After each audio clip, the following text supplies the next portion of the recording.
வணக்கம். நான் கனி மார்த்தாண்டன். இன்றைய ஜோதிட வகுப்பு. இந்த வகுப்பில் நீங்கள் என்ன தெரிஞ்சுக்க போகிறீங்க? ஒரு கிரகம் எப்பொழுது அதிகமான ஒரு ஆதிக்கம் பெற்று ஜாதகத்தில் வேலை செய்யும்? ஆட்சி, உச்சம், நீசம், மூல திரிகோணம், இந்த 4 இடங்களில் ஒரு கிரகம் இருந்தால் அது எப்பொழுது வலிமையாக செயல்படும்? இதை பற்றி தான் நீங்கள் இந்த வகுப்பில் தெரிஞ்சுக்க போகிறீங்க. ஆட்சி வீடுகள், உச்சம், நீச வீடுகள்லாம் என்ன, எது, இந்த மூல திரிகோணம்னா என்ன அப்படிங்கிறத பற்றி இன்றைக்கி வகுப்பில் நீங்கள் தெரிஞ்சுக்கலாம். இப்போ நீங்கள் பார்த்துட்ருக்கிறது ராசி கட்டம். இதற்கு இன்னொரு பெயர் ராசி சக்கரம், இப்படி அதை கூப்பிடுவாங்க. 12 கட்டங்களை உள்ளடக்கியது தான் இந்த ராசி கட்டம். இதுதான் ஜாதகத்தில் மிகவும் முக்கியமானது.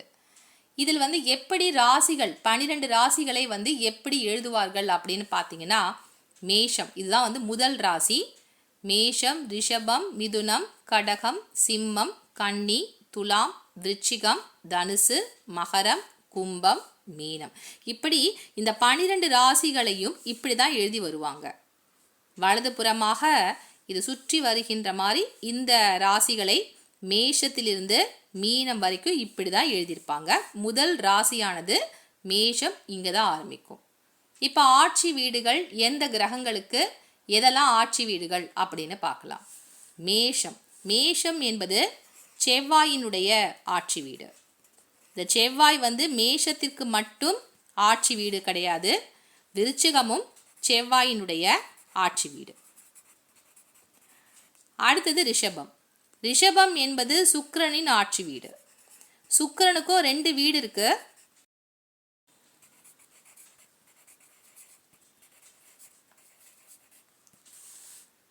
ரிஷபமும் துலாமும் சுக்கிரனின் ஆட்சி வீடுகள். புதனுடைய ஆட்சி வீடுகள். புதனுக்கு 2 வீடு. அடுத்தது மீனம். மீனமும் தனுசும் குருவினுடைய ஆட்சி வீடு.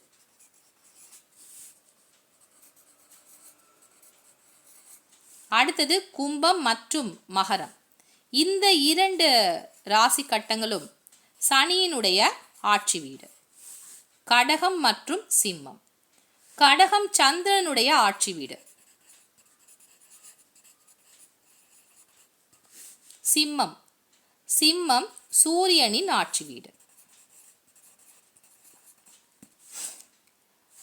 சந்திரன், சூரியன், இந்த 2 கிரகங்களுக்கும் ஒரு ஆட்சி வீடு தான். மற்ற கிரகங்களுக்கு 2 ஆட்சி வீடுகள். ஆட்சி வீடுகள் அதாவது ஒவ்வொரு கிரகமும் அதற்கென்று ஒரு சுயமாக ஒரு வீடு இருக்கு. எப்படி நம்ம வீட்டில் நம்ம இருந்தால் ராஜா மாதிரி இருக்கோமோ, அதே மாதிரி கிரகங்களும் தங்களுடைய வீட்டில் இருக்கும்போது ராஜாவாக இருப்பார்கள். அதே அடுத்த கிரகத்தினுடைய வீட்டிற்கு போகும்போது ஒன்று நட்பாக போவாங்க, அப்படி இல்லைன்னா பகை வீட்டில் போய் சஞ்சரிப்பார்கள். சில கிரகங்கள் பகை வீட்டில் போய் உச்சமாக சஞ்சரிப்பார்கள். அது என்ன கிரகங்கள்லாம் இருக்கு அப்படின்னு பார்க்கலாம்.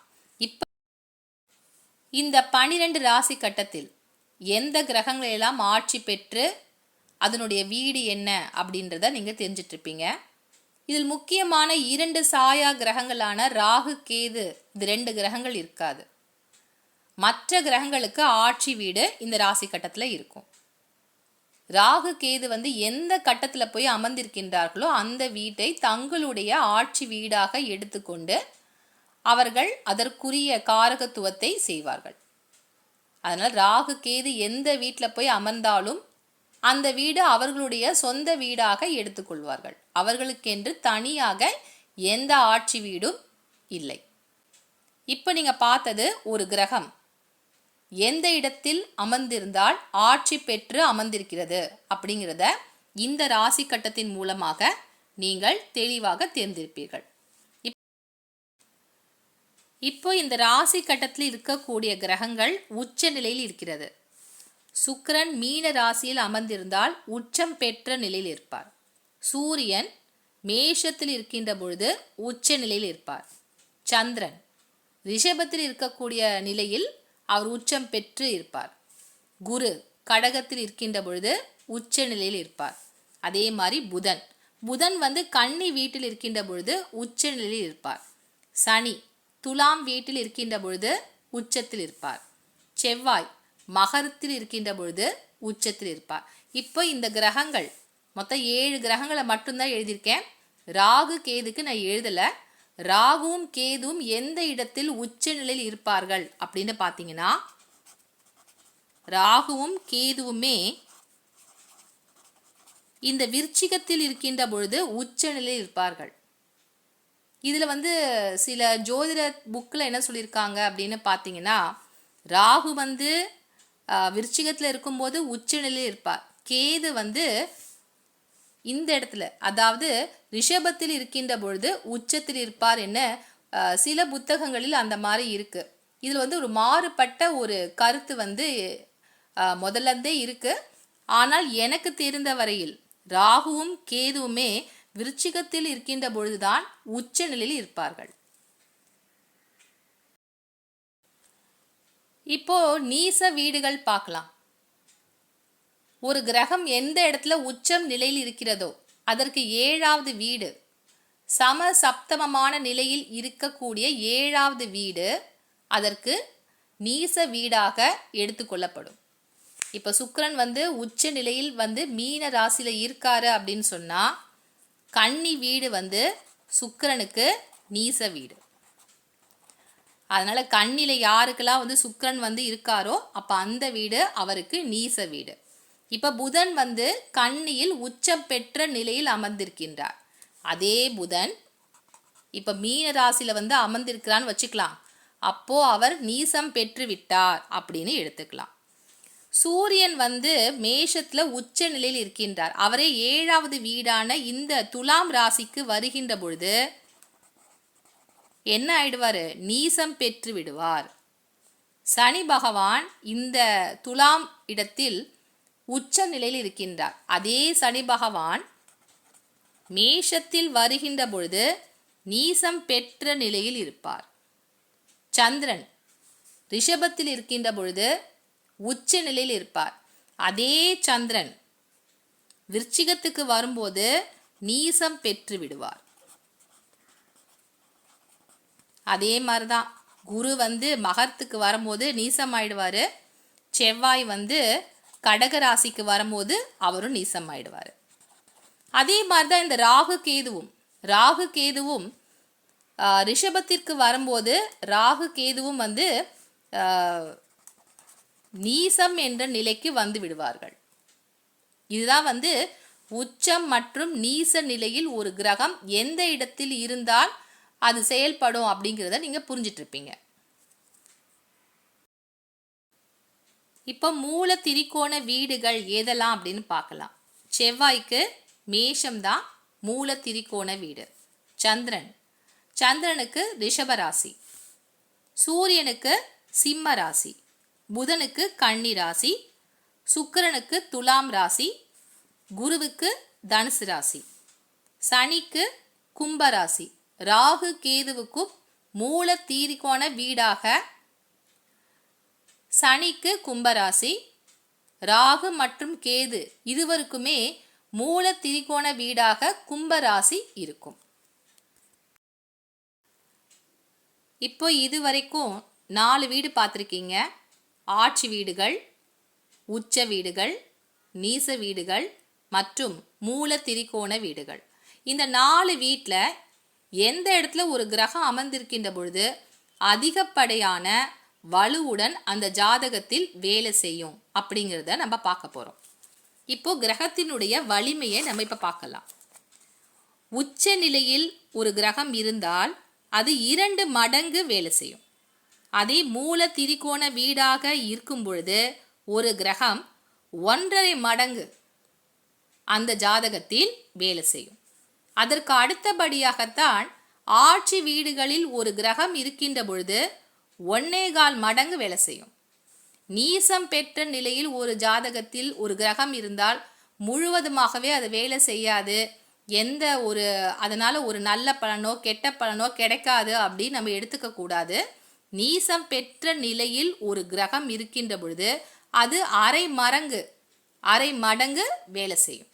அப்படின்னா உச்ச நிலையில் இருக்கக்கூடிய ஒரு கிரகமானது 2 மடங்கு ஜாதகத்தில் வேலை செய்யும்.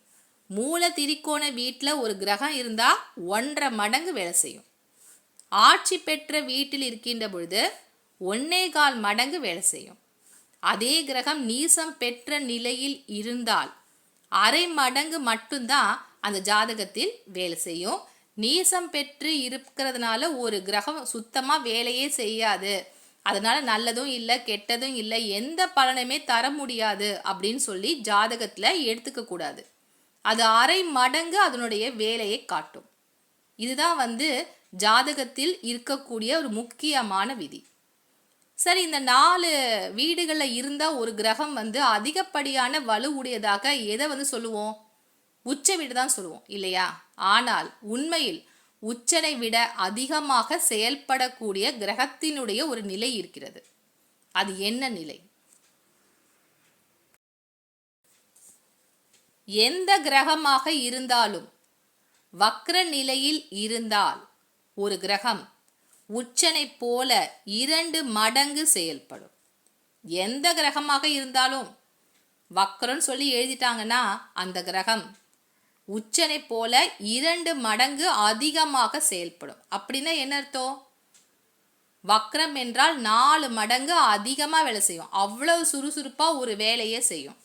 இப்போது இந்த சனின்னு எழுதிட்டு பக்கத்தில் வா அப்படின்னு சொல்லி எழுதியிருக்காங்க அப்படின்னு சொன்னால் அந்த ஜாதகர் அதிகமாக வேலை செய்வார், சுறுசுறுப்பு அதிகமாக இருக்கும் பொதுவாகவே. ஏன்னா சனி என்றால் மந்தகாரகன், சோம்பேறித்தனமாக இருப்பான் அப்படின்னு சொல்லுவாங்க. ஆனால் சனி வக்ர நிலையில் இருந்தால் அந்த ஜாதகர் சுறுசுறுப்பாக ஒரு வேலையே செய்வார். அதுதான் வக்ர நிலையினுடைய பொருள். அதனால் பாதிப்புகளையும் அதிகமாகவே இந்த வக்ர கிரகங்கள் தரும். வக்ரம் அப்படின்னு சொன்னால் உச்சனை போல 2 மடங்கு ஒரு கிரகம் செயல்படும். இன்னைக்கு வகுப்பில் நீங்கள் ஒரு கிரகம் எந்த இடத்துல அமர்ந்திருக்கின்ற பொழுது ஆட்சி, உச்சம், நீசம் மற்றும் மூல திரிகோணமாக செயல்படும், அந்த கிரகத்தினுடைய வலிமை எப்படி அதிகரிக்கும் அப்படிங்கிறதையும் நீங்கள் தெரிஞ்சிட்டு இருப்பீங்க. பிரீத்தி குமார் சிங் அப்படிங்கிறவங்க கமெண்ட்ஸில் ஒரு கேள்வி கேட்டிருந்தாங்க. ராகு கேதுவுக்கு எது உச்ச வீடு அப்படின்னு கேள்வி கேட்டிருந்தாங்க. ராகு கேதுவுக்கென்று ஆட்சி வீடுகள் கிடையாது. அது எந்த வீட்டில் இருக்கோ அது அவர்களுடைய சொந்த வீடாக செயல்படும். உச்ச வீடு என்பது விருச்சிகம், ராகு கேது இருவருக்குமே உச்ச வீடாக செயல்படும். நீச வீடாக ரிஷப வீடு ராகு கேதுவுக்கு செயல்படும். நீங்கள் கேட்ட கேள்விக்கு நான் பதில் தந்திருக்கின்றேன். ஒரு கிரகம் எப்பொழுது வலிமையாக செயல்படும்? அதனுடைய ஆட்சி, உச்சம், நீசம் மற்றும் மூல திரிகோண வீடுகள் என்ன? அந்த வீடுகளில் இருக்கின்ற பொழுது எந்த சதவீதம் ஒரு கிரகம் செயல்படும்? இதை பற்றி இந்த வகுப்பில் நீங்கள் நல்லா புரிஞ்சிட்ருப்பீங்கன்னு நினைக்கிறேன். உங்களுக்கு ஏதாவது சந்தேகங்கள் இருந்தால் இந்த கமெண்ட்ஸில் நீங்கள் போடுங்க. அதற்கான பதில்களை வரக்கூடிய வகுப்பில் நான் உங்களுக்கு சொல்லித்தரேன். மீண்டும் அடுத்த வகுப்பில் அதிகப்படியான கிரகங்களை பற்றிய தகவலுடன் உங்களை சந்திக்கின்றேன். நன்றி, வணக்கம்.